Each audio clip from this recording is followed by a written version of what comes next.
And you have your own personal story with Kelcy Warren. How would you feel if I went to your place and dig up your ancestors like you have been doing to our people?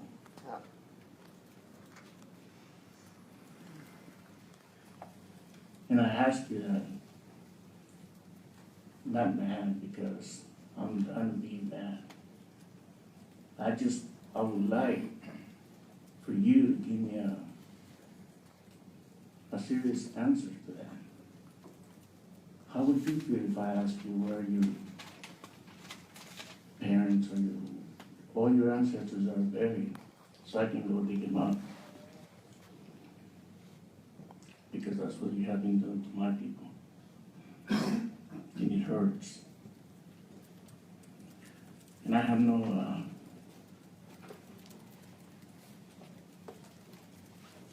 anger towards you. All I do is I pray for you. I pray for you and your family. And hopefully one day, maybe today, you can give me that answer. Yeah. Do you think that it's right for you to go and dig up burial grounds, sacred burial grounds? Desecrating. It's like going to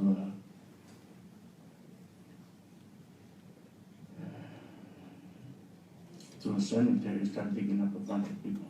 No, sir, I do not. Hmm? No, sir, I do not think that's appropriate. I think that would be bad.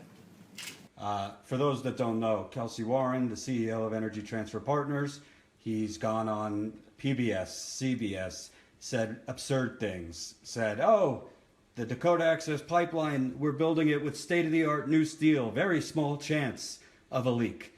Meanwhile, his company, Energy Transfer Partners, was just bought by Sunoco Logistics.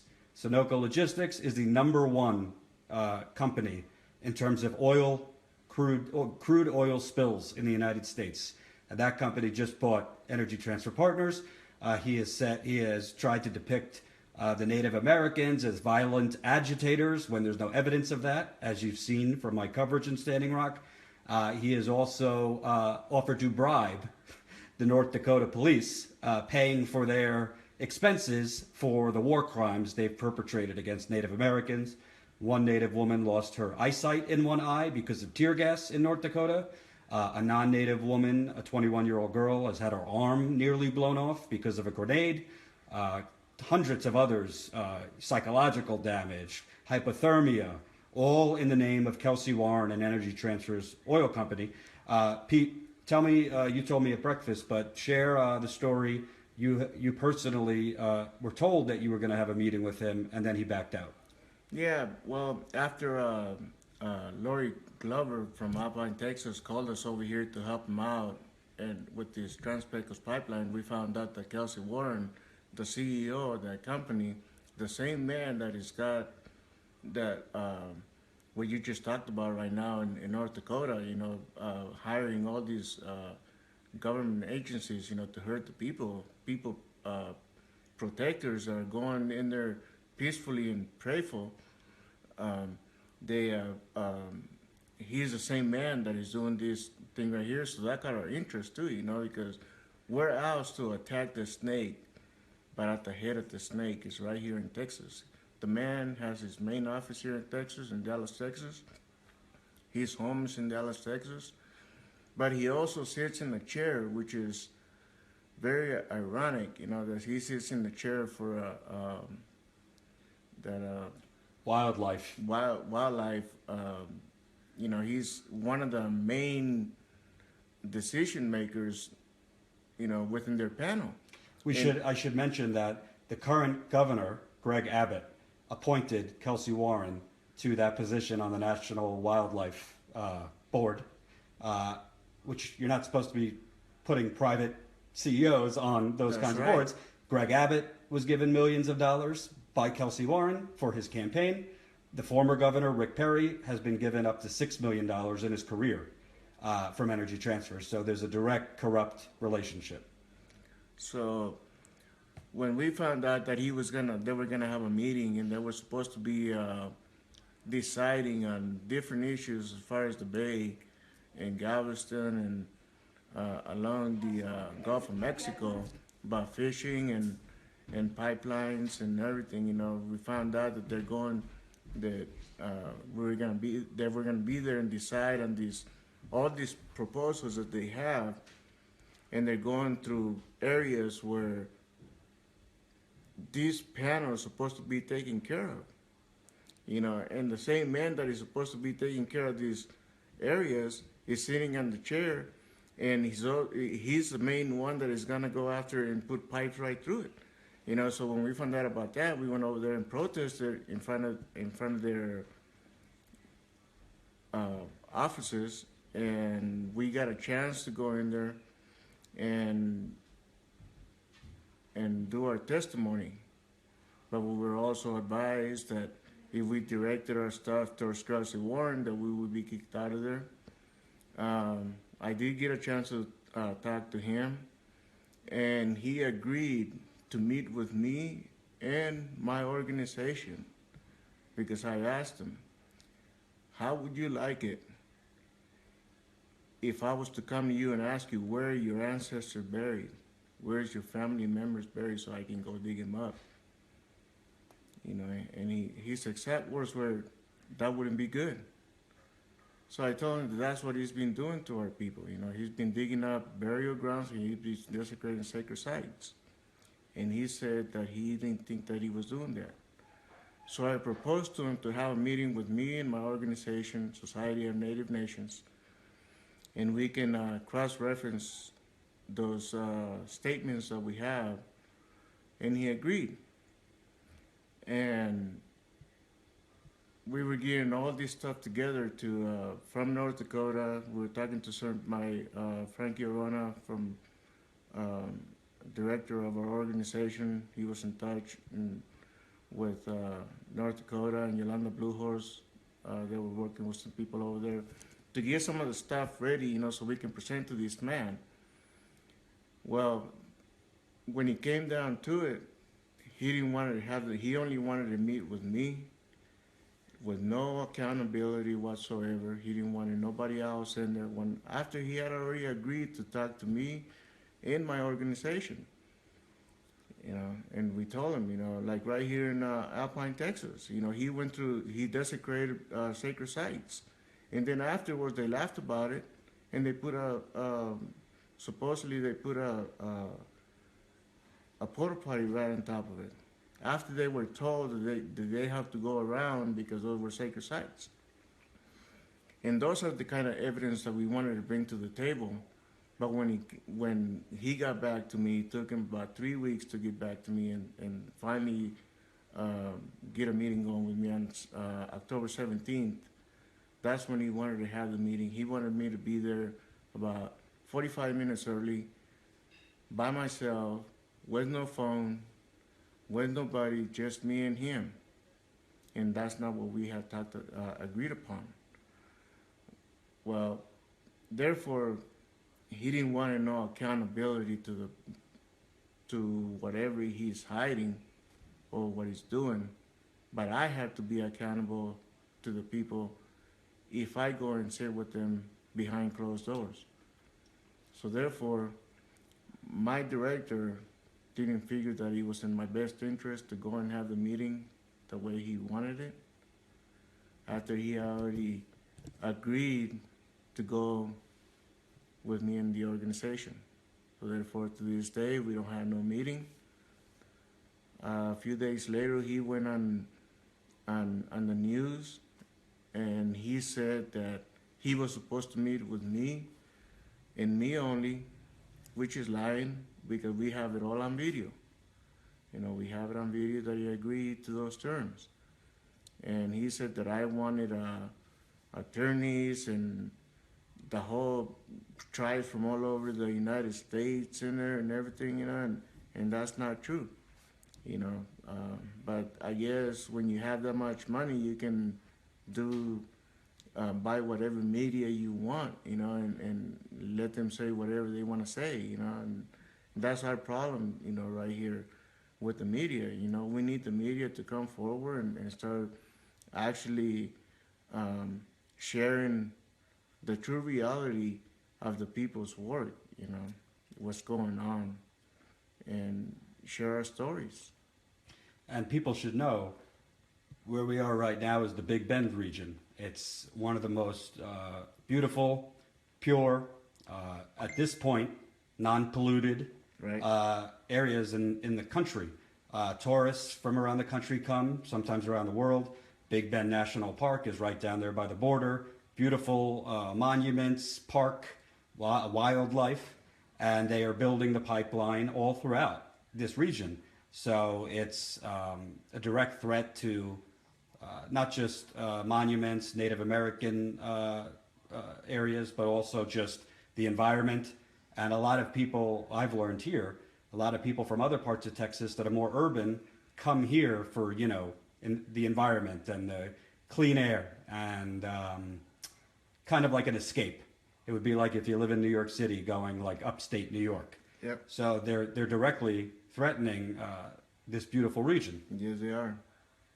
Yeah, and for that purpose, you know, we want us as a Society of Native Nations, when we were called, we agreed to come here and help these people. Lori Glover from Alpine, Texas called us, and he asked our director if we would come in and help him out. So that's what we're here for. Today, I'm here to reassess a property where we're supposed to be having a camp. And there's people waiting to hear whether there's going to be a camp, whether there's festival to fight this pipeline or not. I think any kind of work that we do is feasible and is critical at this point for any pipeline, you know, or any kind of work that they're doing. Kelcy Warren is doing out there. You know, Kelcy Warren is nothing. You know, he lied to me, you know, and then he lied to the media when he said that he didn't agree to that.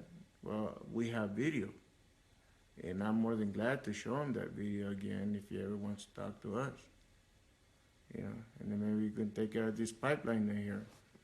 You know, and it's not an oil pipeline; it's a gas pipeline. You know, so there's a lot of people. The whole town is against it.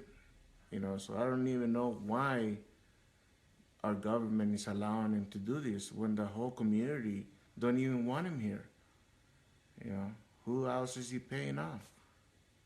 Well, that's a good segue because, like I said, the former governor and the current governor have been bought by Energy Transfer Partners. And not just that, but a lot of people don't know, Energy Transfer Partners is in serious debt. They're about $43 billion in debt. So really what this pipeline is, how do you get out of debt quickly? Foreign exports. It's a lot more lucrative than domestic partnerships or anything, or domestic distribution. So, you know, Greg Abbott, the governor, Rick Perry, possibly the future energy secretary, which is scary. You know, their sugar daddies at Energy Transfer Partners need a favor. They need a favor. Yeah. They're big in debt. You know, the price of oil has been way down, and gas prices and all that. You know, from years ago when prices were higher. So they're losing money. They've been losing money on the Dakota Access Pipeline. So they basically wink and a nod, ask their governors, their clients really, because Governor Abbott, the former governor, worked for them. They don't represent people. This is me saying it.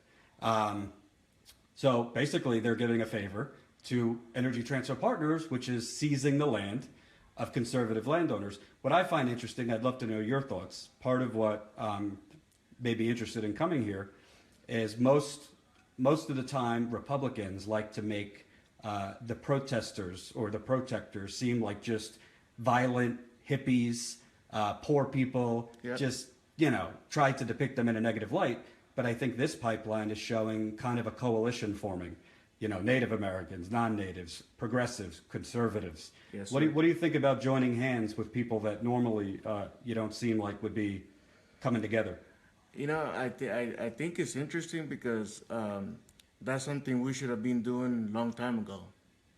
You know, that's something all these conservative people that normally you don't see on our side are taking side with us, they should have been thinking about that. But then again, there we go again, where it doesn't affect me, it don't matter. Well, now it's affecting them, so it does matter. So they should learn, all these conservative people out there that they're thinking that way right now, they should learn from this. It's a good thing, that we're all coming together. And one of the things I want to tell people is, if you bank with Bank of America or any other bank that supports the pipeline, get your money out of there, put it in a credit union account,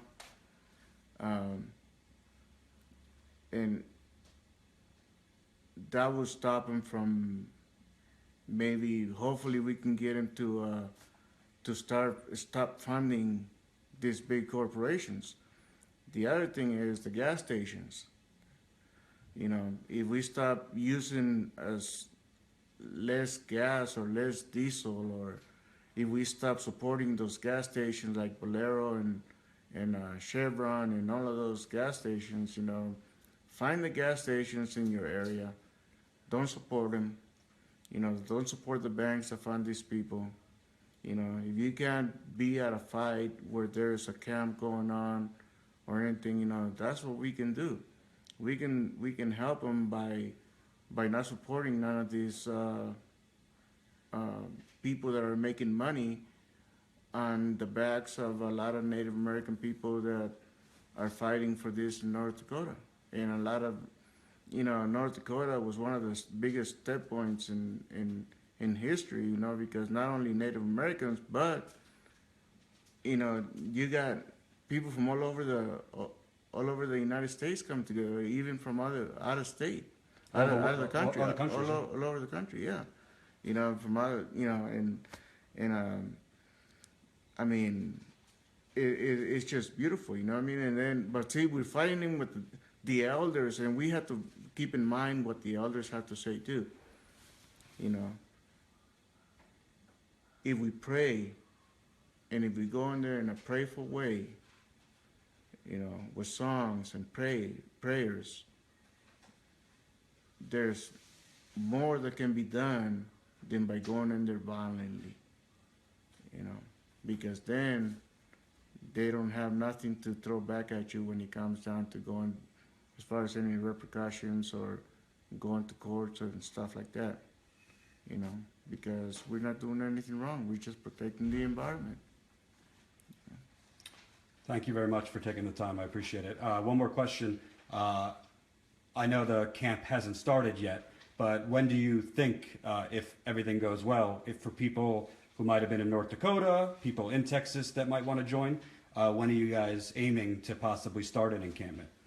Well, I'm going to look at the land after I finish talking to you right now, and after I look at the land, I'm gonna assess it and see if it's feasible to have a camp, and I'll go back to our director and let him know whether we can have it or not, and if we can have the camp, it's gonna start as soon as possible.